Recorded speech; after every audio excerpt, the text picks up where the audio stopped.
Hey everyone, and welcome back to Divas 2000s, guys. And my name is Joseph, and I will be your host as always. And today, you guys, we are going to be talking about Clash in Italy. So today, everyone, we have two women's matches to discuss today. We have the WWE Women's Championship match, and we also have the Women's Intercontinental Championship match. So let's go ahead and get right on in with this review, starting out with the match that opened up the show for the women, and that is the WWE Women's Championship match between Rhea Ripley and Jade Cargill. Now, let's talk the gears. And y'all, Jade Cargill never disappoints with her gears, but y'all, this gear, this metal silver gear, oh my god, y'all, it looked so good. Loved all like the chain vibes it was giving on the top, the shorts, even in her hair, the way that they like braided it into her hair, the long ponytail with like the messy top bun.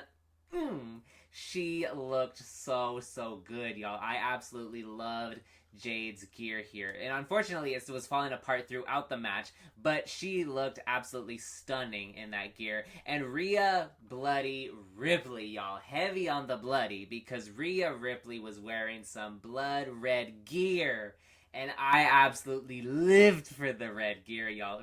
Red on Rhea, I think, personally, looks so good, y'all. She looked so damn hot. All the women on this pay-per-view looked so good. I'm gonna get into a couple other women in just a second, but I absolutely loved the red on Rhea Ripley. Her makeup was so good. I loved the red under her eyes. That looked so cool. Absolutely obsessed with that. Before I talk about the match, I'm gonna immediately start talking about BFAB, Michin, and Charlotte Flair, y'all.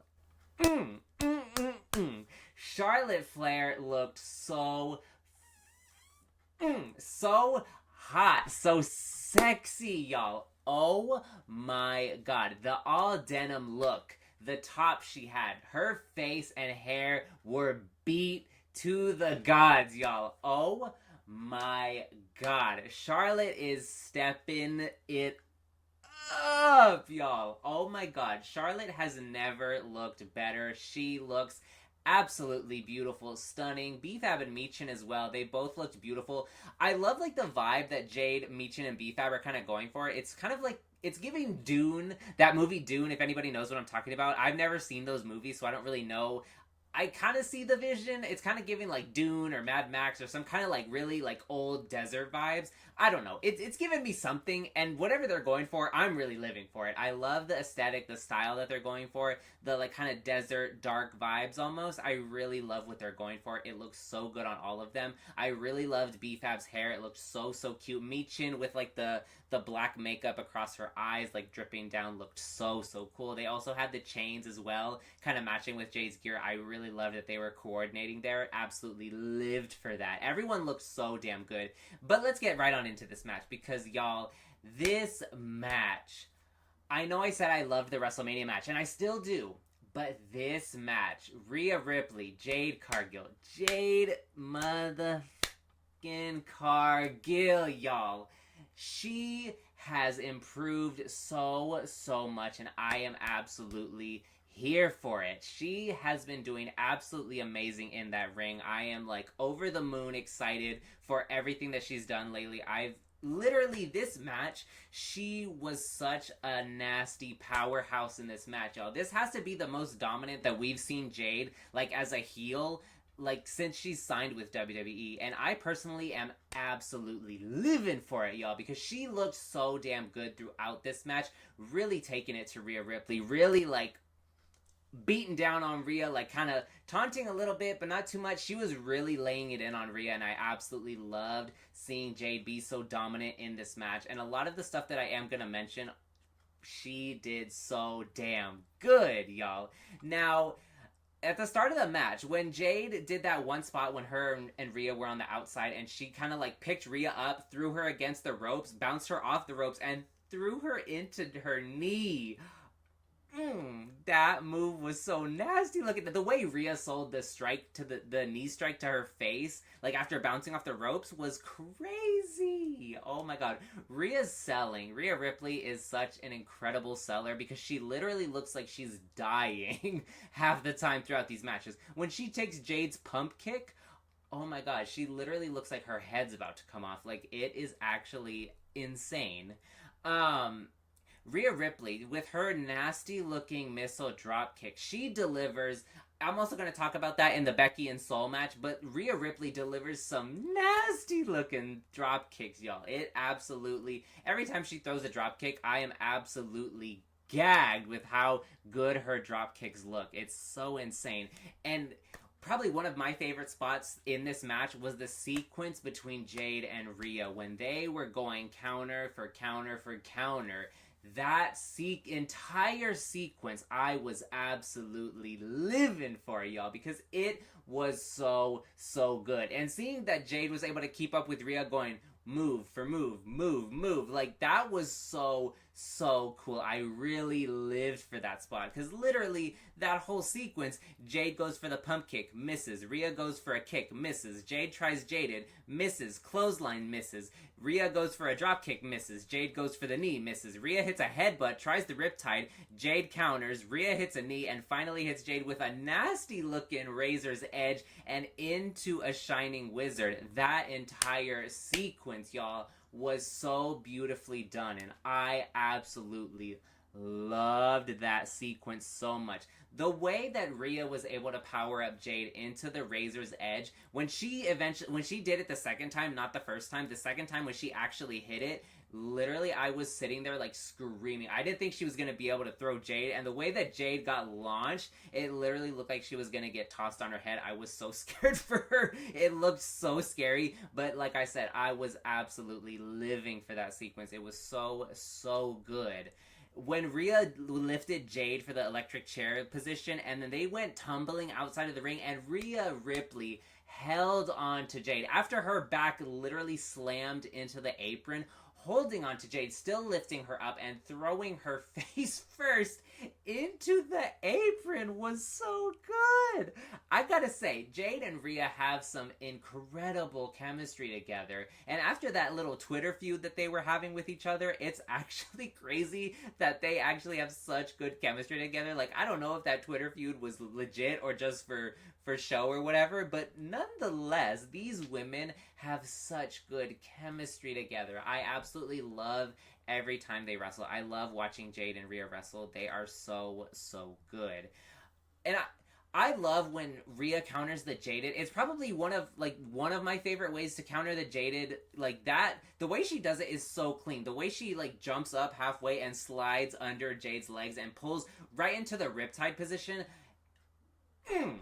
That is so good. You gotta love that transition because it is so clean when Rhea does it. I absolutely love the way that she... And I'm surprised nobody else has tried to counter, like, the Jaded Glam Slam, whatever you want to call it. Nobody's ever tried to counter it that way. And I think it is such a creative and new way to counter that move, and it looks so good, y'all. I absolutely love it. When Rhea tried the Jaded once again, and Jade countered that into Jaded, but once again, Rhea countered, and Jade countered with a DDT. Oh, that DDT looked like Rhea just died. Like I said, with her selling, she about died when she took that DDT. And oh my god, when Charlotte, B-Fab, and Michin came out, I absolutely loved that spot. Obviously, we know the spot where B-Fab was trying to save Jade with her leg on the rope. It kind of got a little messy right there, but it's alright. They recovered. It could have been done a little better, but when Charlotte came out, hit the crossbody off of the apron and threw B-Fab into the ring post. Oh my god, B-Fab about died, y'all. Oh my god, y'all saw it. She got thrown into the post, and she didn't get back up. She did not get back up. Charlotte about killed her with that spot. It was so disgusting. And the ending sequence was really good as well. I love how after Charlotte attacked B-Fab and Michin, she immediately went over when Jade hit Jaded on Rhea and immediately was like, you want to see this is how you save someone with their leg on the rope. Saved Rhea with putting her leg on the rope, kind of was like doing a little wave, looking absolutely hot. Like I said, Charlotte was giving face throughout this, and I absolutely loved it, y'all. Saving Rhea. Rhea hits the headbutt on Jade and hitting the riptide on Jade, securing the victory and retaining her WWE Women's Championship. Now, once again, lived for this match. This match was so so good, and I absolutely loved it. Jade and Rhea have some incredible chemistry together, and seeing kind of like the little teases that we're getting between Charlotte and Jade, I'm so excited for the one-on-one match that we are eventually going to get between Charlotte and Jade, because I am absolutely excited for that match. That is, again, one of my dream matches for Jade to have. I just cannot wait for when that does happen. I know that we're going to talk about it at the end of this video when we get to Queen of the Ring and all that, but I'm a little disappointed that they are putting Jade and Charlotte in the Queen of the Ring tournament together, because I would have loved to have seen them in the finals or something, or like, I don't know, just have them face off one-on-one in the tournament, not in like a fatal four-way like we're getting with how the matches are all set up. But nonetheless, when that one-on-one match between them does eventually happen, I cannot wait to see what is going to happen. Now, as far as Rhea Ripley, who she's going to face next, I really don't know. Because in my predictions, I kind of thought that maybe Charlotte and Alexa, obviously before I watched SmackDown, I thought like maybe Charlotte was going to cost Rhea her title, or maybe some kind of beef was going to happen. I know they're all good after Saturday night's main event and all that, but I was really thinking that maybe we were going to get a Charlotte heel turn, or something was going to happen where Jade picked up the win and won the title, like out of nowhere. But I really don't know where we're going with Rhea Ripley next. I don't know who's going to be next for her title. I'm trying to think of contenders for who would be good for her, like good heels on SmackDown. And honestly, now wait a minute, Kiana James. I would love to see Kiana James face Rhea Ripley for the title. Obviously, she's not going to win. I'm not going to be that delulu, but I would love to see Kiana James face her. I'm trying to think of other good heels. We have Julia as well. Once again, I'd be a little delulu thinking Julia could face Rhea. I would love to see that match. Honestly, I would love to see that match. But I don't really know where we're going to go with Rhea's title reign from here. Maybe they'll surprise me. Maybe they'll gag me. Oh, JC Jane, the rock star herself. If we get Rhea Ripley versus JC Jane for that title, that would be so good. And I would totally be here for it, y'all. Now going on to the next match we have the Women's Intercontinental Championship match between Becky Lynch and Sol Ruca. Now, let's talk the gears. Absolutely lived for Sol's gear. Y'all know I love Sol's gear. I talked about it in my Saturday night's main event review. I love Sol Ruca's gear. I will always love her gears. They are so cute. I love like the baggy pants, the little bra top moment. I love it. Is so cute. I'm pretty sure she designs her own gear, which I absolutely love that for her, because they always come out so adorable with her name. The like font style that she uses for like the words, her name, and all of that, I think looks so cute. I love the blue, the black, the blue matching her like her braidings in her hair. I absolutely love. Sol Ruca just looked so good. I was absolutely obsessed with her look.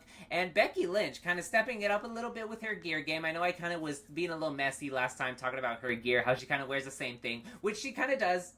I will stick by that.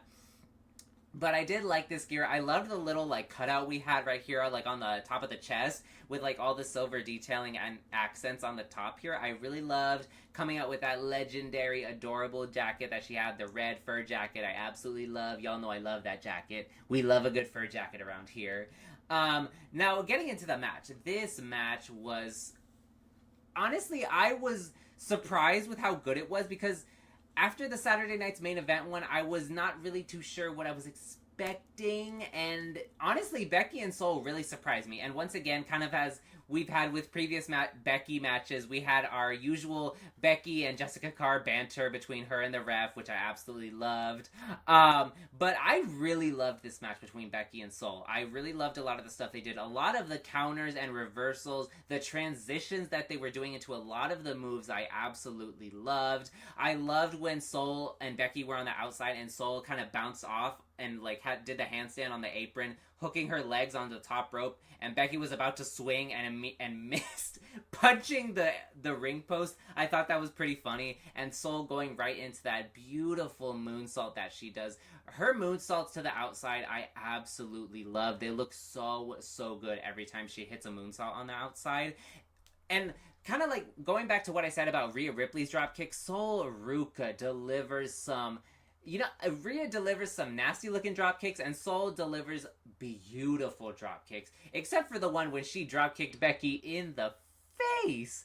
Nonetheless, Sol Ruca delivers some really good drop kicks, and I loved, obviously, the one when she hit Becky in the face off of the ropes. Also, the one when she did a counter later in the match, and she did that drop kick real quick into the kip up. Absolutely lived for it. Sol Ruca is such an amazing athlete. She is so incredible. Now, I loved when Sol tried going for the Soul Snatcher like in the middle of the ring, and Becky countered that into an armbar. Oh my god. That transition, you guys, was so good. I would have never thought of a counter like that, because you wouldn't think that. Like, Sol is obviously trying to go for that move, and your face is, like, right there. She's gonna get you. But Becky surprisingly countered it and immediately grabbed her arms and pulled her into an armbar. That was so good. Lived for that. I thought it was so cool. Really caught me off guard. My reaction, I'll pop it in, because my reaction, I was truly gagged. Oh, you suck. Oh no! Into the armbar! With that spot, because it was so cool. And Sol, immediately after that, bridging out of the armbar and going into the STF, so good. The way she bridged with such ease, flipping over, grabbing Becky's leg and going into the STF was so good. So good. And Sol Ruca hitting my absolute favorite spot of the match, the top rope face buster. Y'all know here at Divas 2000s, we are big Diva stans, and I absolutely love when Sol Ruca hits that top rope face buster. It is a thing of beauty and one of my favorite moves. Love whenever Sol Ruca pulls that move out, because it is so diva, and I absolutely live for it so much. When Becky did the superplex and countered that into and rolled into the DDT was so good. A page out of Seth Rollins' playbook. I loved that she did that. I honestly, when she did the superplex and stood up with Sol, I thought she was gonna go for the Falcon Arrow. I was like, ain't no way she's about to pull out a Falcon Arrow. She didn't. Went for the DDT. Sol Ruca countered that, bouncing off of her hands, flipping back up, and hitting Becky with a super kick. So freaking good, y'all. This match, like I said, was so good. Truly exceeded all of my expectations, and I was so truly gagged the entire time. Sol Ruca doing that like thing where she does those flips over the rope. Oh my god. Even though it didn't end perfectly, she got a little caught on the bottom rope on her way on the last flip on the way out of the ring. Still, I love when Sol does that move. It is so cool. We've never really seen anything like that until she's done that, because that is so cool, and obviously truly a difficult move to pull off, because she messed up a little bit there, but she was still able to hit it, and it's a thing of beauty. You gotta love that move. That move, along with top rope facebuster, is probably some of my favorite moves that Sol Ruca does. Every time I see her like get into that position, the running position that she's gonna start doing all the flips, oh my god, I'm sitting there and I'm screaming, because I really love when Sol Ruca pulls out that move. After Sol missed with that move, though, she immediately threw Becky back into the ring, went for the 450 clothesline. Becky caught her and hit the manhandle slam. That was a really good transition as well. Loved the way that Becky caught her so fast and hit a nasty looking manhandle slam on Sol. That one was so good. When Becky attempted the Soul Snatcher, when she like did the running start and jumped off the middle rope in the corner, it looked like she was gonna go for a Soul Snatcher. I was literally sitting there laughing. I was like, ain't no way Becky was about to try a Soul Snatcher. I would have absolutely died if Becky actually attempted a Soul Snatcher. If she would have fully tried to make the rotation, I would have started screaming, because that would have been so funny. But the fact that Sol immediately after that like caught Becky and hit the manhandle slam on her was so funny. I love that they did that little moment. That was pretty fun. That was a little cute little moment there. And then Becky lifting Sol rolling through, Becky trying the manhandle once again, but Sol jumping on the middle rope, preparing herself, and hit a very clean looking Soul Snatcher. Finally, our girl finally hit the Soul Snatcher on the main roster. Period. congrats to Sol and becoming the brand new Women's Intercontinental Champion. Now, I gotta admit, in my predictions, I did not think that they were gonna give Sol the win. I said in my predictions I would love to be gagged, and I truly was, because I really did not think that WWE was going to put the belt on Sol Ruca this early. Then again, they kind of did the same thing with Stephanie Vaquer last year, so I really shouldn't be surprised, but I really didn't think they were going to. I thought that Becky was gonna cheat in this match. I thought she was gonna have her feet on the ropes, do something with Jessica. I don't know. I just thought that they weren't going to pull the trigger on Sol. And to be quite honest, I'm happy that they did, because Sol Ruca is such a star, y'all. From this match, the match she had with Io, with Liv, with Bayley, her last match in NXT with Zarya was so good. Sol Ruca is so main roster ready, and I am so happy, and a big congratulations to Sol Ruca on becoming the new Women's Intercontinental Champion and finally hitting that Soul Snatcher so clean on Becky Lynch. I am so excited to see what's gonna be next for Sol Ruca, who she's gonna face next. Honestly, I know I said this in Saturday night's main event review, but I would love to see Natty versus Sol Ruca, y'all. That, I think, would be really good. And a good, once again, another veteran. We go from Becky to Natty. I think that would be a really good feud for Sol. And honestly, even if, like, they do bring Natty in, I honestly would not be mad if Sol's reign is not that long and they kind of give it to Natty. So, like, Sol gets it, holds it for a little while, has a feud with Natty, and Natty takes it off of her. Honestly, I think that would be really good and give Natty a lot more heat as a heel, because as her new Natty character, y'all, they've done nothing. So I really think that it is time for Natty to get back into that women's IC title picture and truly be a dominant force that she has been trying to be for the last, like, year and a half, 2 years that she's been with this new Natty gimmick. So honestly, I would love to see Natty versus Sol Ruca for that women's Intercontinental title. So hopefully, you know, maybe we'll see that. I don't really know where else we could go with that. But you know, I'm here for whatever is going to be next for Sol Ruca's IC title reign. I can't wait to see what kind of matches she's going to have, who she's going to face for the title. So we will have to see. But we did see on the post-show for Clash in Italy, the Queen of the Ring bracket. So in the Queen of the Ring tournament, we have Liv Morgan, for some reason, Becky Lynch, Alexa Bliss, Chelsea Green, Sol Ruca, once again, for some reason, Lyra Valkyria, Charlotte Flair, Jade Cargill, Roxanne Perez, Io Sky, Julia, Lash Legend, Bayley, Raquel Rodriguez, JC Jane, and Kiana James. Now, if I had to pick an early prediction for who I think would win Queen of the Ring, you know, that's really hard. I did hear some people say that they think that Jade might get it 2 years in a row. I wouldn't be mad at that, but I would love to see somebody else get it. And you know what? If I'm going to be really delusional here and I'm going to pick who I think is going to win, I'm going to go JC Jane. Because the way that she has been booked on SmackDown, her and Fatal Influence, JC Jane. I'm picking JC Jane to win that Queen of the Ring tournament. I would absolutely love to see the rock star become Queen of the Ring. In just her first few months on the main roster, I think that would be absolutely awesome. If I could pick another Delulu answer, I'd probably pick Kiana James. I am so sorry. I would love to see Kiana James as Queen of the Ring. We saw Zelina Vega win it that 1 year, so why not Kiana James? Why not JC Jane? I would love to see either of them win Queen of the Ring. Honestly, any of those women, I would love to see Queen of the Ring, maybe except for Jade. I don't know if I would want to see her win it 2 years in a row. But then again, I wouldn't be mad at it if it gets to, like, maybe a Charlotte versus Jade match. Somehow Rhea and Charlotte face for that title. I don't know. We could get there somehow. I'm sure WWE would figure it out somehow, some way. But yeah, guys, that's going to be my review for Clash in Italy. I hope you guys really enjoyed this video. I love doing PLE reviews like this. I was trying to have my co-host Dominic and Kira join me today, but unfortunately our schedules were not aligning and we were all too busy, so I just went ahead and did this on my own today, so y'all are getting me today. But I really hope you guys enjoyed this video. Make sure you guys subscribe, like this video, comment down below any kind of content you want to see us do here on Divas 2000s. We are doing a mini-series, non-wrestling fans guess women's wrestlers. Hopefully those are going to be coming out very, very soon. I know my editor is working very, very hard on those videos, so those videos should be coming out very soon. But if you want any more women's wrestling content, diva content, make sure you guys follow Divas 2000 on TikTok and Instagram as well. More so the TikTok, because I post a lot of really fun Divas content on there. Yeah, so make sure you guys follow us on Instagram, TikTok. Everything will be linked down below. You guys can follow me on my personal social medias as well. Will be linked down below as well. And yeah, that's all I have for this video, you guys. Really hope you guys enjoyed it, and I'll see you all next time. Bye, everyone.